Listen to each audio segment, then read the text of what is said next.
Good morning students, welcome back to the online class. So today we are going to start the new chapter, that is molding music.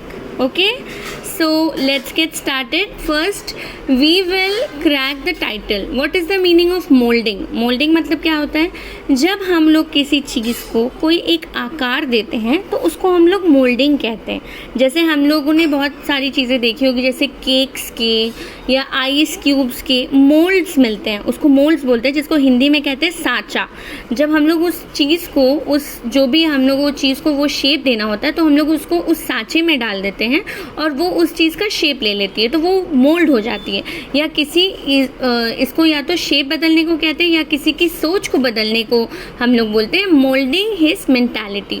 तो इसमें moulding music मतलब किसी चीज़ को आकार देके उसको music से जोड़ा जा रहा है, संगीत से जोड़ा जा रहा है. ठीक है, तो हम लोग ये चैप्टर शुरू करते हैं. Okay, so the chapter opens with you have to beat it 3000 times. अब मीनाक्षी एक कैरेक्टर है इस चैप्टर में जो कि बता रही है कि आपको इसको मारना पड़ेगा, मतलब इस पर चोट पहुंचानी पड़ेगी. कितनी बार? 3000 बार, 3000 times. And she sets about doing just that, और वो खुद भी वही करते रहती है. ठीक है, इट मतलब जो भी उसके हाथ में है वो क्या है? इज़ एन अनफायर्ड क्ले का एक पॉट है. क्ले मतलब आप लोग सब जानते हैं, क्ले का एक पॉट है जो कि अनफायर्ड है. अब जो घड़ा वगैरह हम लोग बनाते हैं मिट्टी का, ठीक है, तो वो उसको मिट्टी के पॉट को पहले आकार देके फिर उसको ना फायर पे सेका जाता है जिससे वो पक जाता है, उसको पकाया जाता है. तो ये जो पॉट उसके हाथ में था ना, ये अनफायर्ड था, मतलब इसको अभी तक आग में सेका नहीं गया था. That looks like many others used in cooking, और जो कि एकदम सेम वैसा दिख रहा था जैसे आप इस पिक्चर में भी देख सकते हैं. ये इस तरीके का दिख रहा था जिसको हम लोग बहुत कॉमनली खाना बनाने के लिए यूज़ होता है गाँव में, जिसमें ये जो होल है ना, इस पर लकड़ी को डाल करके जलाया जाता है, लकड़ी को या किसी भी चीज़ को जिसको डाल के जलाया जाता है और उसके ऊपर खाना रख के बनाया जाता है. ठीक है, दिस वन दो she will shape into a percussion instrument. लेकिन इसको ये कैसा शेप देगी?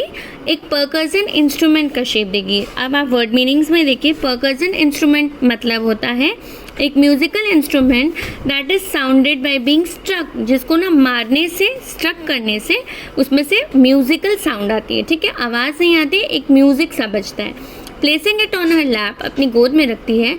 She start slapping the sides with a big wooden spatula, और वो उसके साइड्स को स्लैप करना चालू करती है. किससे? बड़े से वुड के स्पैचुला से. स्पैचुला मतलब आप लोग समझते होंगे जिससे हम लोग खाना पकाते हैं, करछी जिसको बोलते हैं, वो स्पैचुला इंग्लिश में. ठीक है, तो वुड का जो स्पैचुला है उससे वो उसको स्लैप करना चालू करती है. ठीक है, when completed the pot will be a ghatam. जब वो कंप्लीट हो जाएगा तो उस पॉट का नाम पड़ जाएगा घटम. घटम जो कि एक म्यूजिकल इंस्ट्रूमेंट है. A high quality musical instrument commonly used in Carnatic music concerts, और ये म्यूजिकल इंस्ट्रूमेंट जो है वो कैर्नेटिक म्यूजिक कॉन्सर्ट्स में यूज़ किया जाता है. ठीक है, an hours drive from Madurai in Tamil Nadu में एक जगह है जिसका नाम है मदुरई. वहाँ से 1 घंटे की ड्राइव पे मीनाक्षी केसावान्स होम टाउन ऑफ मना Madurai is famous for brick making, clay products and it's name से घटम्स. ठीक है, अब वहाँ पे एक जो मदुरई है वहाँ से 1 घंटे की दूरी पे एक गांव है जिसका नाम है मना मदुरई, जो कि किसका गांव है? मीनाक्षी केसावान्स का होम टाउन है, जहाँ उसका घर है. और ये गांव किस चीज़ के लिए फेमस है? ब्रिक्स बनाने के लिए फेमस है, क्ले के प्रोडक्ट्स बनाने के लिए फेमस है, और नेम से घटम. नेम से मतलब अ पर्सन और thing that has the same name और एज समवन और समथिंग एल्स. जो सेम नाम के दो लोग होते हैं ना, उनको नेम सेक बोलते हैं. ठीक है, नाम के खातिर. ठीक है, तो वो घटम बनाने के लिए फेमस है. Meenakshi is an expert ghatam maker. Okay, her family has been making the instrument for at least 4 generation. इनकी फैमिली ने 4 जनरेशन से घटम बनाना शुरू किया था और 4 जनरेशन से बना रहे हैं. तो मीनाक्षी एक्सपर्ट है घटम बनाने में. And may very well be the only one continuing to do so. और ये अब पुराने ज़माने की बात हो गई, तो वो सिर्फ मीनाक्षी ही एक ऐसी बची है उस गांव में जो अब तक ये इंस्ट्रूमेंट बनाती है और कोई नहीं बनाता है. She learn the craft from my husband and father in law. उसने ये क्राफ्ट अपने हस्बैंड और अपने फादर इन लॉ मतलब अपने ससुर से सीखी थी.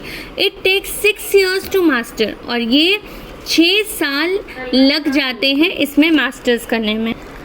ठीक है, तो इसमें 6 साल लग जाते हैं मास्टर करने में. ये कौन बोल रहा है? रमेश बोल रहा है. रमेश कौन है? मीनाक्षी केसावांस का बेटा है. It takes longer if you are not a traditional potter. और ये आपको और भी लंबा समय लगेगा इसको सीखने में अगर आप एक ट्रेडिशनल पॉटर नहीं हो. पॉटर मतलब जो लोग क्ले का सामान बनाते हैं ट्रेडिशनली, मतलब क्ले का सामान बनाने में जो एक्सपर्ट होते हैं उनको 6 साल लग जाते हैं ये बनाने में. तो अगर आप क्ले का सामान बनाना ही नहीं जानते हो तो आपको कितना ही टाइम लग सकता है. Okay, so we will keep till here for today. This is the introduction of the chapter. मतलब आप लोग समझ गए होंगे कि इस चैप्टर में हम लोग मोल्डिंग म्यूज़िक किस तरीके से उसके बारे में डिस्कस करने वाले हैं. I hope till here you are clear, and if you have any doubt till here you can ask me. And your homework is that you have to write all the word meanings and make sentences and send me by the end of this period. So this is it for today. Thank you.